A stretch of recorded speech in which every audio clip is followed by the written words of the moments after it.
class. I don't know, but did that help you? So I don't know if they're not self-motivated.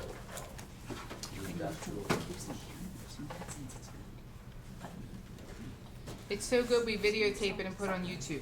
Yeah. Oh, boy. Oh, by the way, the red marker doesn't really work that well. All right. Okay, I was just trying, I that's my, like wrote the whole thing on the red. And only That's all I was the first asking two words about. actually. Where is everybody? That'll be right there, so. Well, lackeys aren't here. I'm here. April What happened, Nancy? That's a shame. market for a lot. Really? That's, Oh that's my the goodness, I feel so disconnected. Not like, because there was sometimes, yeah, it's freedom when you don't have it. Well, my hand is getting better, the hardest part is writing. Because it's fine, like, I'm getting better, I can put my hold it. It's better.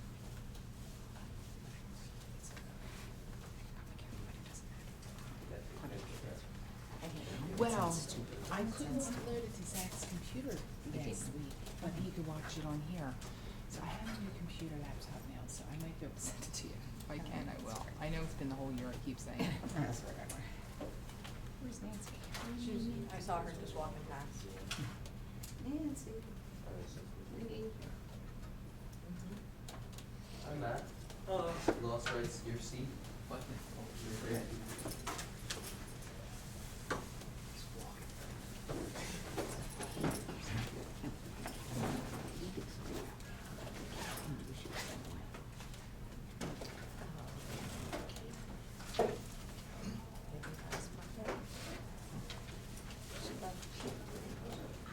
She left Thursday.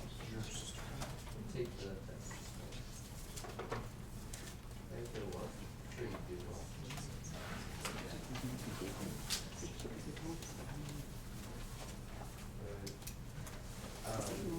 Test will look at that. If I had to guess on that information, that's what she did today. Alright, just because I was.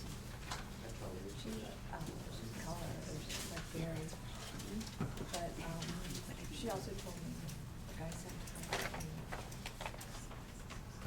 Kimberly, if I sit in front of you, is my head in the way of the camera?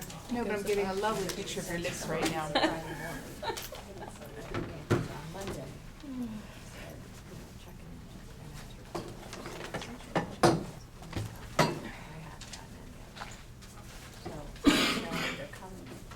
Okay, let's go over your tests, make corrections on them. You'll need to, again, you'll want to use your test for your final exam. You will have a final exam. And the goal of this is to prepare you, it is to prepare you for college when you're going to sit down and take exams and study more stuff. So beyond the knowledge, the skill of taking the stuff and just even the pressure of sitting and testing is not a bad thing. All right, former slave and very effective speaker against slavery was Frederick Douglass. Harry Beecher Stowe wrote Uncle Tom's Cabin. The Kansas and Nebraska Act repealed the Missouri Compromise. Dred Scott decision was once a slave, always a slave. Jefferson Davis was the president of the Confederacy. And I took two answers here because people actually would debate it. First battle of Civil War, I took either Bull Run or Fort Sumter. So I took either one for that. And then bloodiest day of the Civil War was the Battle of Antietam. The one that split the Confederacy in half was the Battle of Vicksburg, the Mississippi River. Pickett's charge, failed charge at the Battle of Gettysburg. 13th Amendment outlawed slavery. And then true or false, the Civil War increased the power of the federal government. True. Okay? The next short answers were 6 out of 7. Generally, that means I'll just grade the first 6 that I read, although number 7 was required. So anytime you see 6 out of 7, that's how I'm going to grade it. All right, who wrote The Liberator? William Lloyd Garrison. How did it argue against slavery? And you want to explain, remember, these are not fill-in-the-blank answers, so you always want to explain in a short answer question. It said slavery contradicted the Declaration of Independence, that all men were created equal, endowed their creator with certain inalienable rights, life, liberty, and pursuit of happiness. So it violates that. And also the Bible. It violates the Bible in that all men are made in the image of God. Okay? So that's how it violated both. Describe conditions of slavery as practiced in the South. Slaves had no rights. They were viewed as property, could not own, suit, marry, or own property. Families were just broken up. Slaves were killed. Female slaves were often sexually abused. And then even the conditions on the ships coming over, the slavery was brutal all the way over. So those are all the conditions. And I was looking for the slave ships too, the slave trade part of it. Listings being three arguments the South used to justify slavery. Well, there was an historical argument. Slavery had always been existed. It's always been around. Great civilizations were based on slavery. A philosophical argument. Aristotle, the superior, ruled the inferior. That lets the superior do greater tasks. A practical argument, which was slavery was good for the economy and good for the slaves. After all, slaves got housing and food and all that kind of stuff. They didn't have to worry about all the the pressures of a successful business. So it was good for the economy, it was good for slaves. And the last two would be a religious argument that the Bible somehow supported slavery, which I think we showed that the Bible does not really do that. Okay? All right, who came up with the Missouri Compromise? Henry Clay. What did it do? The Missouri Compromise came in. Missouri wanted to come in as a slave state. That would have thrown off the balance of power, so what it did is allowed Missouri to come in as a slave state, it allowed Maine to come in as a free state, and then it forbade slavery above the 3630 line. So it basically said, you can have a slave, so they want to keep the balance, but no more slavery above a certain line. And that's why when the Kansas-Nebraska Act repealed it, it led to bloody Kansas, because then it was backed by popular sovereignty, you had a vote.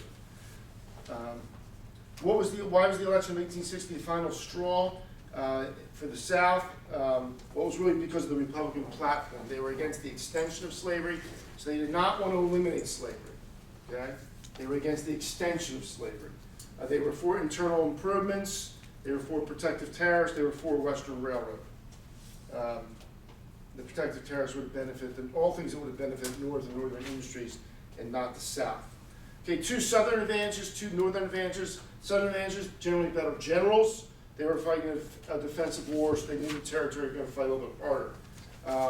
And for the North, advantages, economic superiority, bulk of railroads, most of the wealth, and 3 times the white population.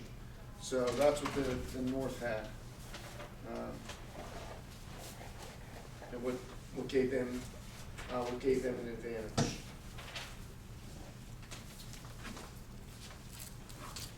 And then the Emancipation Proclamation. The Emancipation Proclamation freed slaves in states that were still in rebellion as of January 1st, 1863. So not everywhere.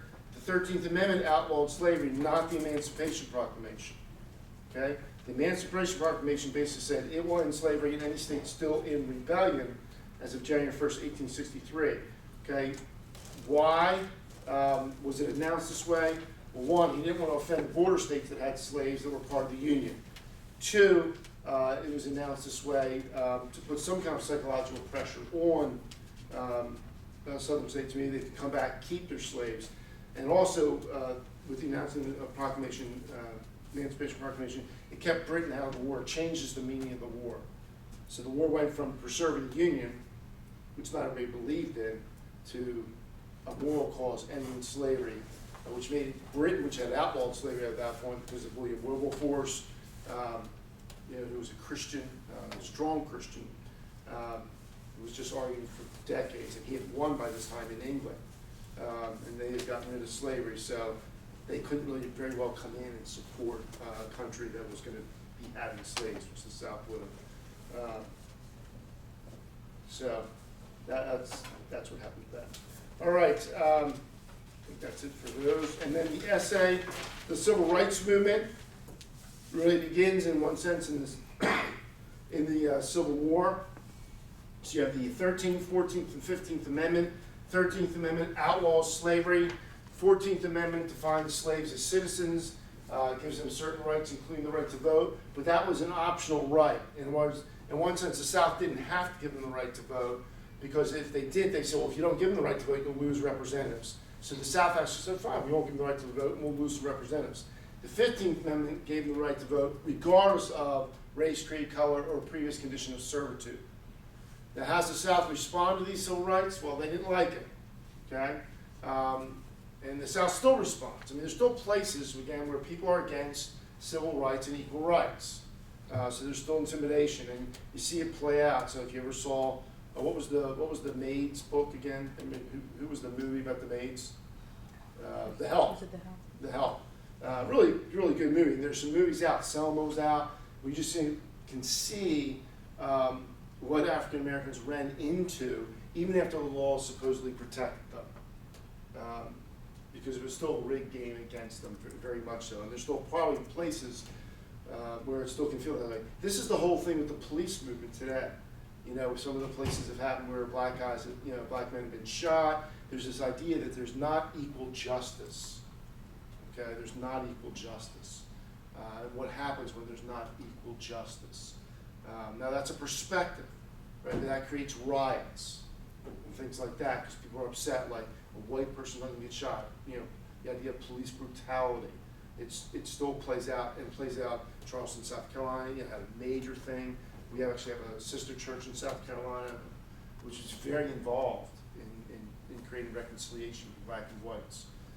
So during that, there were a group of churches, one of which was a Southern Grace Church, was very involved trying to help through those things. So all those kinds of tensions. So laws do not change hearts. They restrain evil, which is really what they are intended to do, but they don't necessarily change hearts. So you have those 13th, 14th, 15th Amendment. Again, the little rush of amendments that happens. Amendments are very infrequent, but they all happen within a few years, about 3 years, all to help blacks get rights. Now, how does the South respond to that? Well, in a variety of ways. They don't take it lying down. They establish black codes. They go, okay, well, you have a right, but if you're a black person, you've got to have this certificate of travel. If you're not, you can't move around. And black codes all establishedly separate but equal. Now, eventually, that got challenged in the Supreme Court, and the Supreme Court ruled it yes. It goes all the way up. So in black codes, now you're going to have white bathrooms, black bathrooms. Black people can't marry white people. You could be go to jail, okay, for those kinds of things. So there's all this separate but equal, which gets clearly established in the South. So if you go to court, there'd be a black Bible for people to vote on and a white Bible. A black man would never touch a white Bible. A black man wouldn't allow, you talk to a white girl, you could get beat up. If you got beat up, the police came and arrested you, not the people who beat you up. So it became a very oppressive system. That eventually went to a court case. So like we had the court cases that went around homosexual marriage, and the Supreme Court ruled. So the Supreme Court recently redefined marriage. And so some people say, is that the Supreme Court's role? Well, in Plessy versus Ferguson, which was, I think, 1877, the Supreme Court came out and ruled, is separate but equal constitutional? And basically, in 1877, they said, yes, it is. Separate but equals constitutional. That was the law of the land until 1954. So for 77 years, that's the law of the land. And then Brown versus the People Board of Education came out and said separate equals not constitutional. And that was over school, where a black person wants to go to a white school. And they go, no, it's not, it becomes an unequal equation. So if you remember the movie, Remember the Titans? Okay, so in that movie, that's not a result of a court case, but they're saying that schools still ended up being segregated. So blacks went to school one area, whites in the other. So they said, well, it's not against the law. I mean, we just can't help it. So then they decided, you know what we're going to do? We're going to desegregate schools. So we're going to start to bus people from black districts into white schools.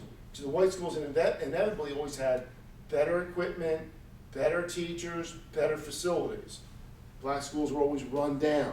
So you go, well, we know what we're going to do? We're going to desegregate. And so if you remember the Titans, when the blacks are coming in, ooh, that's not going well. Okay? And the football team and that whole scene of how will the football team truly integrate. This is one of the times when Christian schools, Christian education took off and actually got misread. Everybody was like, oh, look at Christian education. It's growing left and right. That's amazing. And I remember thinking about it, even when it was happening, I was saying, I'm not sure if this is a good thing right now, because I think this is white flight. This is white people who don't want their kids going to school with black people who are starting schools. And then a lot of those Christian schools start all folded down the road. So this stuff still plays, okay? You can look at the homeschool movement in one sense and say it can be a reaction. I don't want my child taught certain things, and you can start to react. Now, you're homeschooled, so there's other motives behind it. Negative motives generally are not good ways to move things. They usually have positive motives to move things. So that's, in the South, goes way back. So now you have slavery's over, they're angry, so we're going to say separate but equal. Okay, that's the Black Codes. That's one thing they did. They also said, how else can we restrict blacks' voting rights? We don't want blacks to vote. So they established literacy tests. You've got to understand literacy tests. Now remember, when I'm talking, I'm giving examples of stuff. Literacy test means you had to be competent to read and write. Now, what they could do with people is make that literacy test very hard. Sometimes they made you memorize unbelievable things. Not everywhere, but that was generally what they did. They just wanted to make it hard. Most blacks, it was illegal to teach a black person to read. As slaves, you were not allowed to teach them to read or write. That was illegal. So most of them, it wasn't a problem. It's like they didn't know. But as eventually blacks got educated, then I'll educate a black person. Then you go and try to register for a vote. And they're like, okay, now they can read. What can we do now? Well, you have to show competence about law. You have to do this and do that. Then they also had poll taxes. Okay? So they passed poll taxes, which means it costs to vote. And they start to raise that up. That, you got to pay. That was, blacks didn't have money. They realized, oh my, the moment we did that, we're disenfranchising poor whites. So that's where they added the grandfather clause, that if your grandfather voted, you can vote and you don't have to pay a poll tax nor pass a literacy test. Well, no black person had a grandfather who could vote, but all the whites did. So they were trying to remake the law like, okay, you got rid of slavery, how do we keep blacks in their place and keep whites in their place? And then the last reaction was, and certainly this was the most illegal, they were all legal means, was the establishment of the Ku Klux Klan, which is around to this day. And that they worked more through intimidation. So they were involved in beatings and blacks that either got out of line in any way. You talked to a white girl, that was a problem. You went to a white thing, you start to stand up for civil rights, that was a problem. You tried to vote, that was a problem. And that's where you had lynchings and all that kind of stuff happen. And again, it's not that these people were Christians. I don't want to judge their soul one way or the other, but their behavior certainly was not Christian.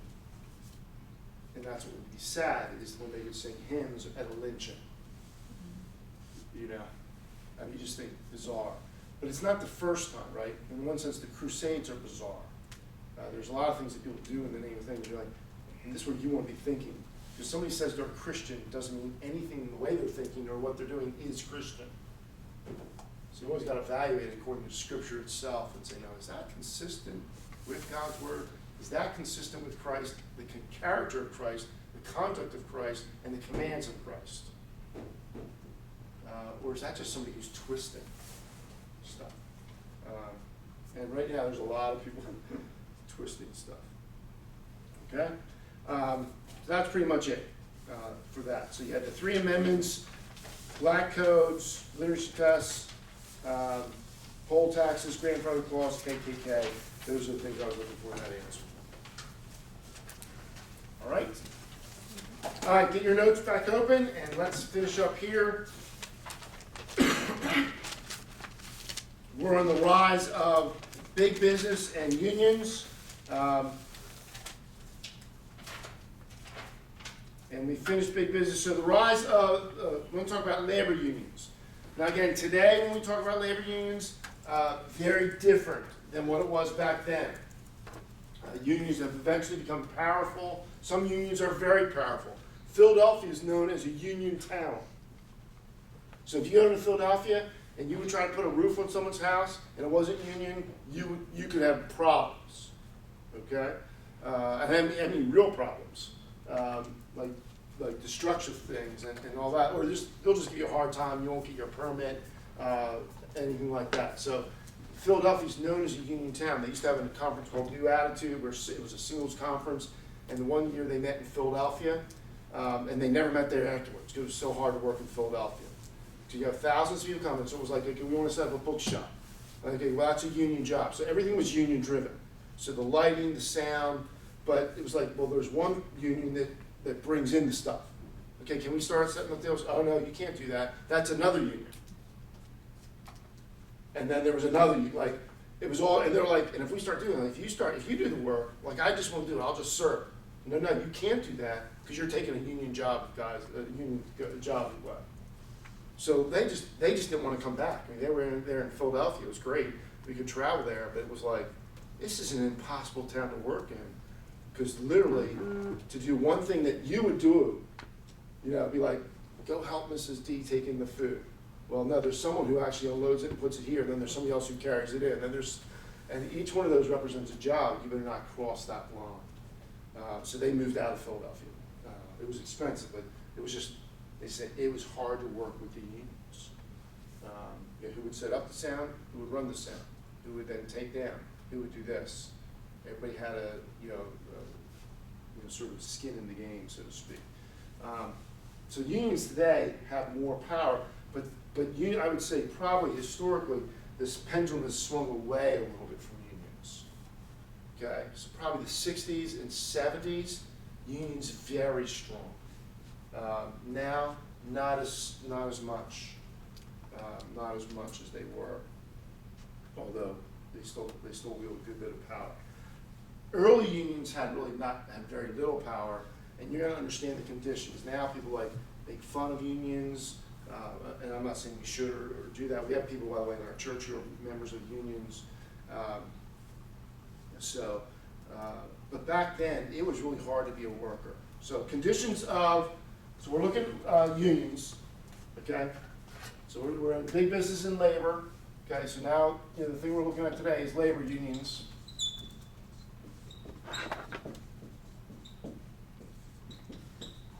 I'm going to start by just looking at conditions of the workers.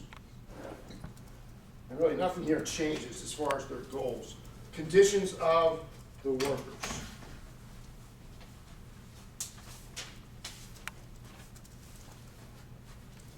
Okay, one, low wages. Okay, workers generally got low wages for two reasons. One reason was there was this continued influx of labor. So oversupply drives down prices of anything, right? Some of you are starting to drive. You notice gas prices when you start to drive, okay? So if you go a year and a half ago, gas was what, $3.50 a gallon, got down to $1.59. I think it's $1.79 right now. Why? It's all about supply. If there's a lot of gas in the market, it drives down prices. Okay? So right now there's a glut of natural gas, there's a glut of oil, it's driving down prices, it's killing the coal industry. It's got effects because of supply. Well, labor works the same way. Okay? If there's a bunch of people that all want the same job, I don't have to pay as much. So I have 10 applicants for one job. Well, I'll bid you $10 an hour. Well, I'll give you $9 an hour. Who still wants the job? It's when there's a lot of jobs and there's not workers, then I've got to get you to come from me, and gives you the advantage. So labor unions had low wages. One, because there was this influx of labor. So there was these waves that immigrants come in, wave after wave. This is why America's right now talking about illegal immigrants. It's why Donald Trump wants to build a wall. It's why people talk about sending 15 million Mexicans back to Mexico, which is completely impractical. But it's driving down labor wages. Okay, it's driving down wages. So there was low wages due to, one, an influx of workers, an abundance of workers, immigrants, and two, mechanization. Okay, industrialization led to mass production. So instead of a guy that was, guys that were very labor intensive, you just had lines, and this stuff got produced much more quickly. There are whole careers that are over now because you can be replaced by a robot. Right? Just robotics, just something, you used to have a welder weld parts of a car. Now they have a machine that does that. You don't need that anymore. So computers and just robotic stuff, it's all, it changes the nature of careers. Technology can do that with careers. And there's always this fight back and forth, this tug of war. So low wages was one issue. Secondly, was long hours. Okay, so they had low wages, long hours. The typical union person, the typical worker back then worked 10 hours a day, 6 days a week. So that's 60 hours a week. Okay, does anybody know here, when does overtime usually kick in for a worker in America? 40 hours? Right, 40 hours, up to 40 hours. Once you go over 40 hours, you're getting overtime, which is time and a half. Holiday pay can be double time. You get into stuff where you start to pay more wages. But back here, the typical worker, there was no overtime, no such thing as overtime. Really, it was 10 hours a day, 6 days a week. So it's a 60-hour work week, and it's hard labor. It was how they did things. Now, people are starting to pull back more and more of this. So what used to be a full-time worker really was somebody who worked 40 hours a week. Then it became 36, then it's 32. I think it's down to 25 now, and they're doing this all for health insurance stuff. So if you're part-time, I don't have to pay your health insurance. If you're full-time, I do. So what I'll do, and this is the pressure, I'm just going to employ you less hours. I'd rather hire 3 people at 20 hours a week than 2 people at 30 hours a week who I've got to pay benefits to. So it's this tug of war back and forth. And that tug of war is happening right now, particularly through health care. Okay, so health insurance, which is very expensive. And so what's a full-time worker? If you go to places like Greece, they went down to the 4-day work week. That's where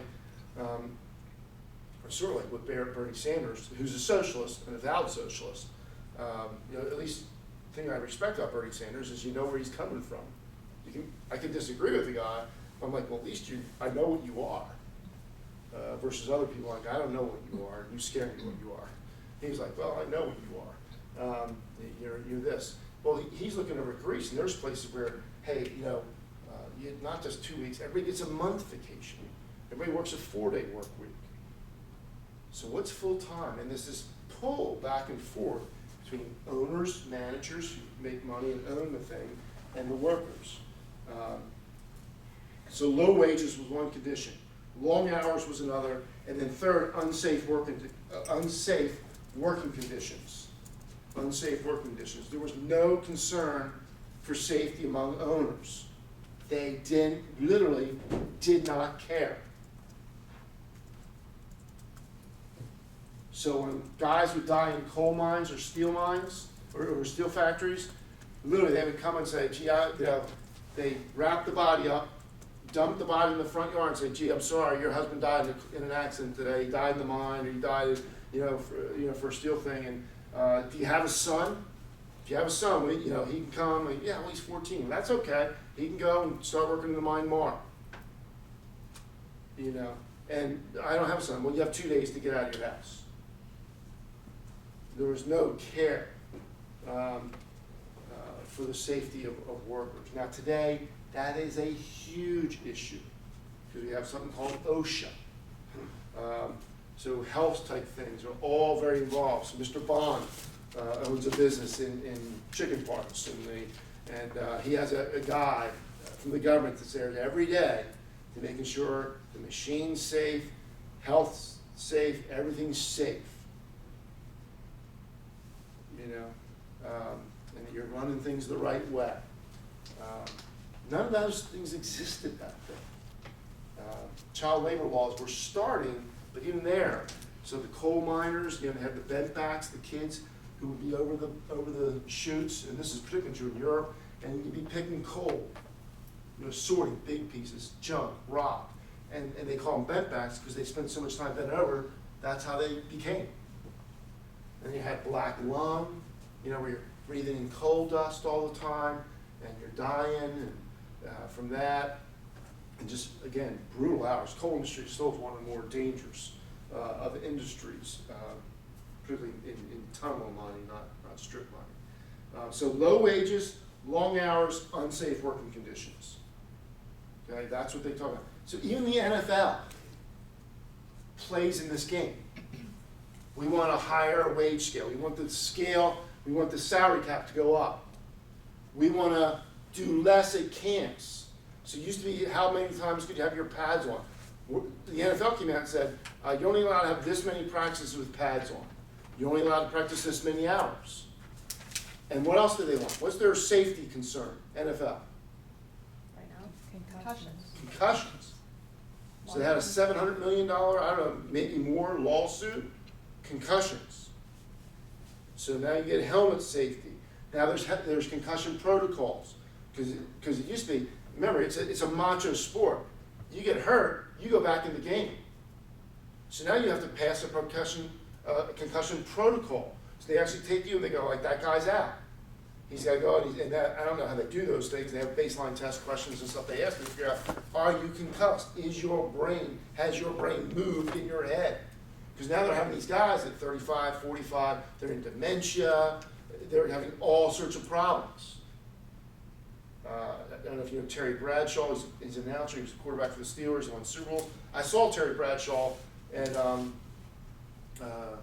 Busch Gardens in Virginia. And he was just there with his family. I said, that's Terry Bradshaw. He's a big guy, like 6'3". I mean, he's big guy. But he was walking like this. He was walking like he was an 80-year-old man. I was taking so many shots on his legs and knees. And wow, this football does a job on people. Earl Campbell, one of the greatest running backs of all time, is incoherent to him because the way he would take hits. So what are they doing? You're not allowed to spear guys. You're not allowed to lead with your helmet. You know, the defenseless receiver. What's all that coming from? Labor. It's a labor law. That's what it's all about. I'm working in unsafe conditions. So what do they want? An NFL player. I want more pay.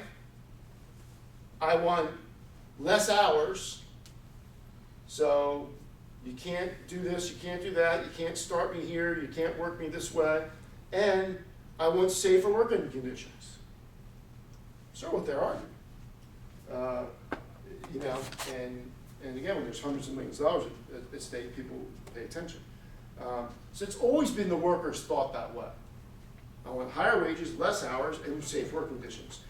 So, and then the last thing, so low wages, long hours, unsafe working conditions. And the last thing is poor living conditions for workers. They often lived in what was called company towns. So let's say you're working in a steel mill or a coal factory. And they were the big industries. Remember, they're the real big industries, the mega industries. Oil as well. Well, they would build a town. The company would build a town to house their workers. Okay? And what they do is, okay, so we'll build you housing, you'll come, and we'll build a store, and we'll build this, and we'll build a dance hall, we'll build these things. But you've got to rent the house from the company now, and you've got to buy the food from the company store. Do you see how the money stays in the loop? Mm-hmm. It'd be like, okay, you're going to work for the church. Well, great, we'll build housing for you, which you're going to pay rent, which pays us back. You know, I mean, we did put out an expense to do this, and we're, you know, we bought the food, but we're making the money back. We're making money on you, and it's a closed loop system,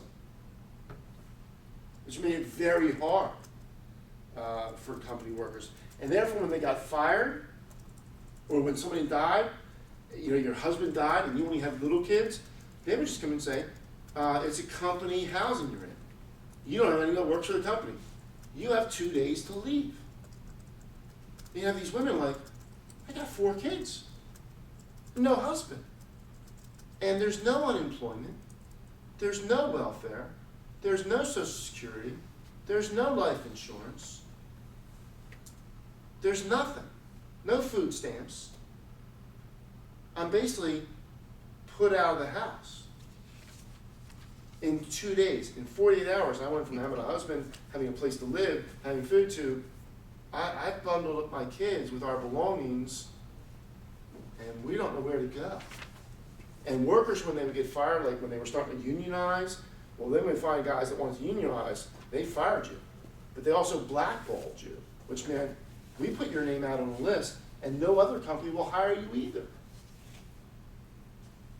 Nobody's going to hire you because we put your name on the list. I'm a coal worker, I'm a steel worker. That's my skill. Yeah, you're not going to work in steel anywhere because your name's on the list. And so it was really hard for the workers. I really can't overstate. And actually in the coal industry, that 60-hour work week generally was 6 days a week or 7. It was, you had 1 day off every 14 days. So you're working 60 hours a week and a 72-hour week, and then you have a day off. And no vacation. There's no 2 weeks off in the summer. So it was oppressive. It was very, very oppressive to them. And people did get hurt regularly and die regularly in factories. And it wasn't a big deal. So that was the conditions of early workers. Now in response to that, workers started to try to organize. Okay, how can we organize? In the very first union, so that was their conditions, which were really hard conditions. So then unions organized. All right, unions organized. Again, this is true across the board. Baseball players, for example, one of the most powerful unions, early on, if you were owned by a baseball team, you were owned, and they viewed themselves as cattle. And a guy named Kurt Flood actually challenged us. He became the first free agent. Like now, everybody's a free agent. So you all were, who are the free agents, guys that can go bid? Back then, you could never do that. You had no power. You're gonna play for me, or you're not gonna play. And so they've organized in response to what they view as an oppressive condition. So conditions were hard. Unions, that's the response. Unions organized. The very first union, and when I say first of notoriety, something called the Knights of Labor. The Knights of Labor. And they were trying to organize workers, but what they didn't do is they so much wanted to work in the system that they really had no power. They had no power. So they were largely unsuccessful as a union. They wouldn't strike. They wouldn't do any of those kinds of things. And then came the big union, still around today. You might recognize its name, called the AFL. The AFL, which stands for the American Federation of Labor. The American Federation of Labor. And the guy who formed it was a guy named Samuel Gompers, who's known as the father of unions, of labor unions in America. Okay? Samuel Gompers.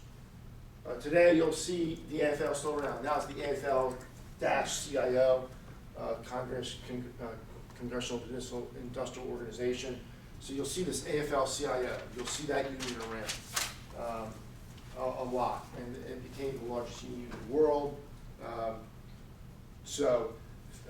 Samuel Gompers, and he founded this in 1881.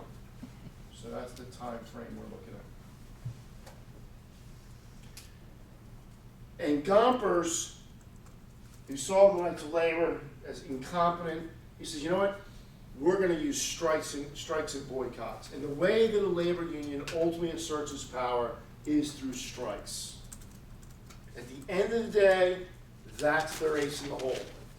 That's the card they play. Is if you don't do this, we'll go on strike. So what are teachers' unions? We want this, we want better pay, we want better pay, we want better pay, we want this, we want better conditions. We want you to pay for our graduates. Well, they're arguing. No. Taxes are too high, we're not going to do that. If we don't do that, we're going on strike. They pull out.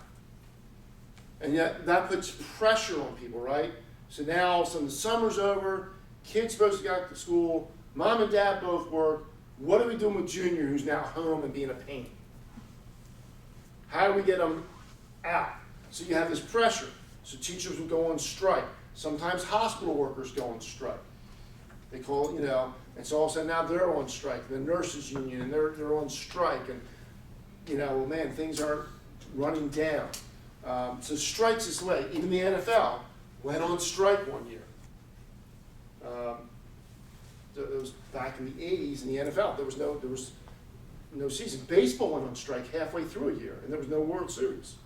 The baseball workers, they went on strike. And everybody was like, oh, you know, they'll come back. It's, you know, a week. No, it's 2 weeks.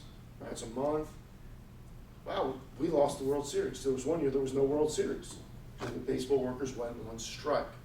The football one, they tried to run the season, and they hired scabs, strike breakers. So you wanted to play football, you can't. And then it became, and what the NFL was trying to do was break the union. So you know what? You guys don't want to play? You're all fired. We'll hire other guys that do want to play. You know the problem is? They're not very good. So now people are watching, it's like watching the 76ers play basketball.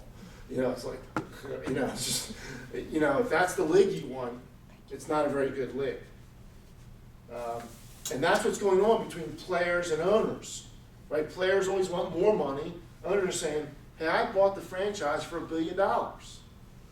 I want money. I want a return on my investment. Yeah, I know I don't have the skill to play, but you don't have the money to buy an organization. I bought the organization, I should make money. So they have this formula.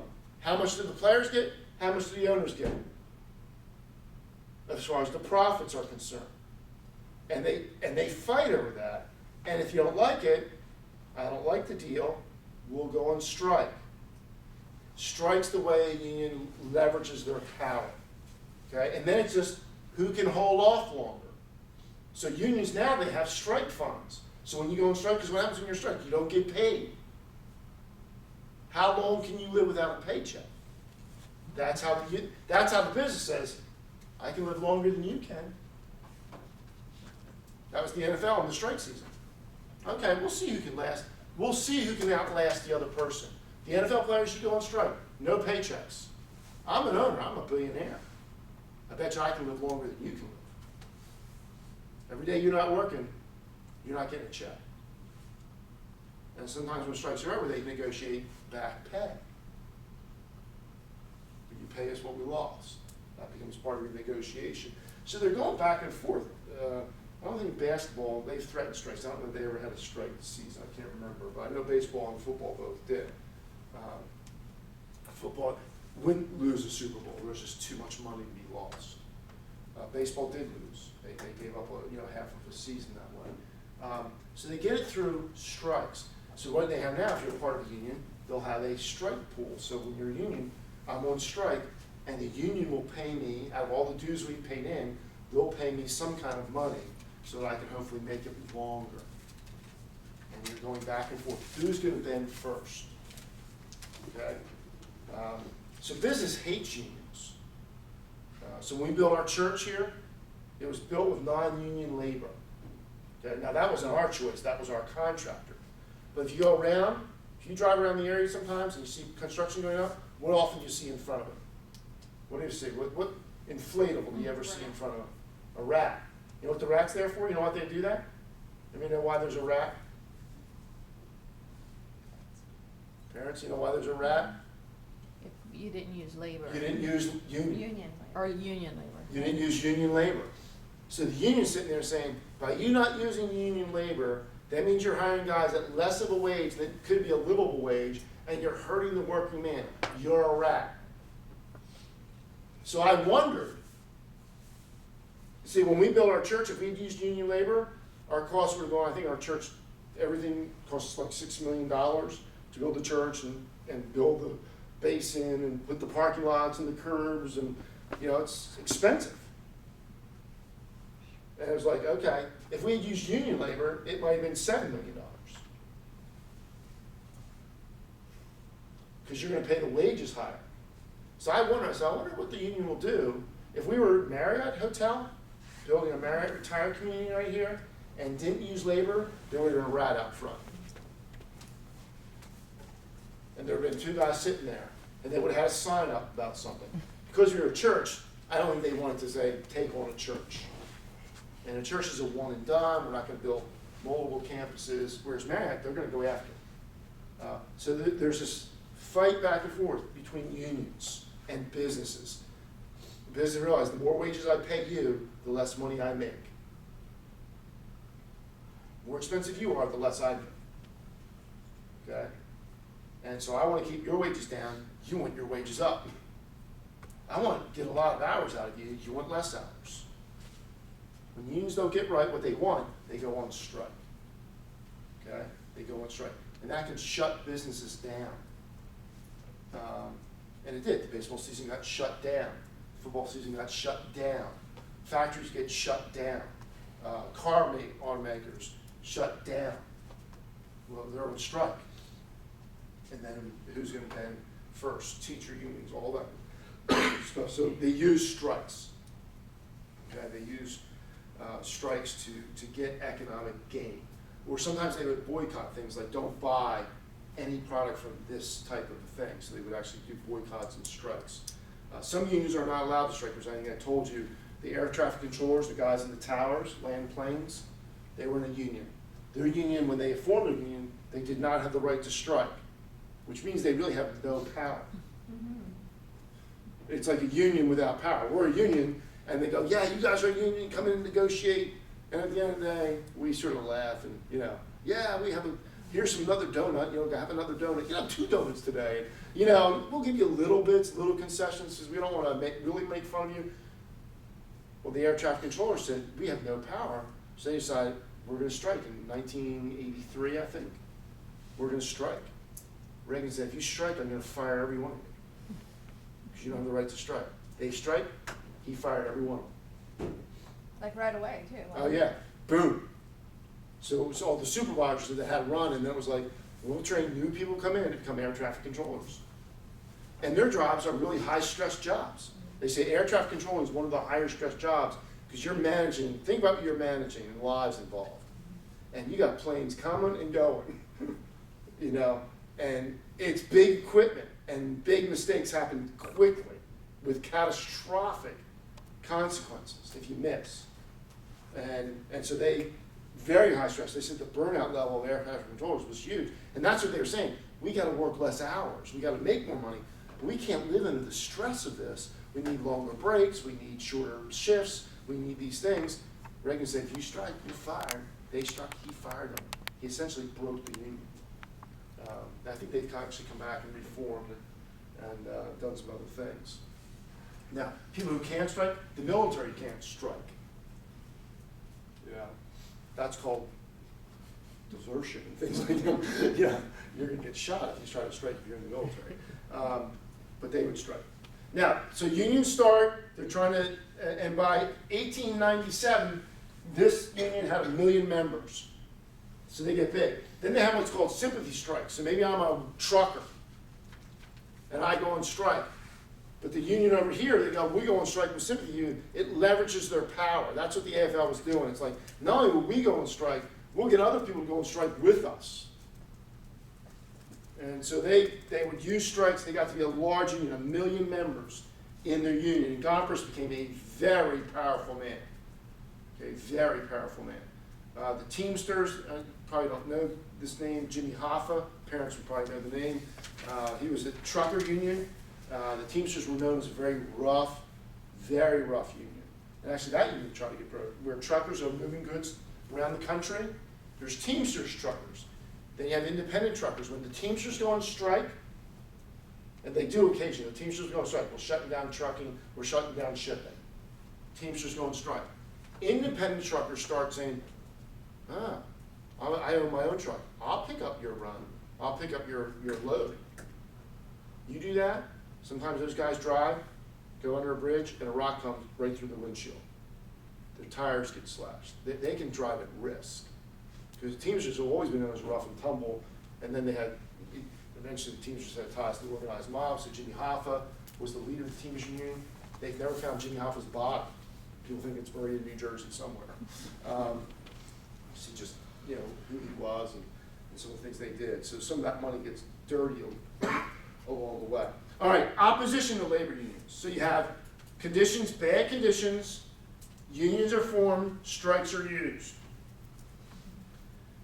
Business does not, like the South, you know, with slaves, they don't sit there and say, oh, what are we gonna do? I guess we gotta give blacks, you know, equal rights. No, we're not taking this line down at all. Well, businesses didn't either.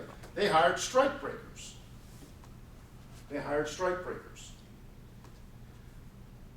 And they could do this because of the day. This is much harder to do today.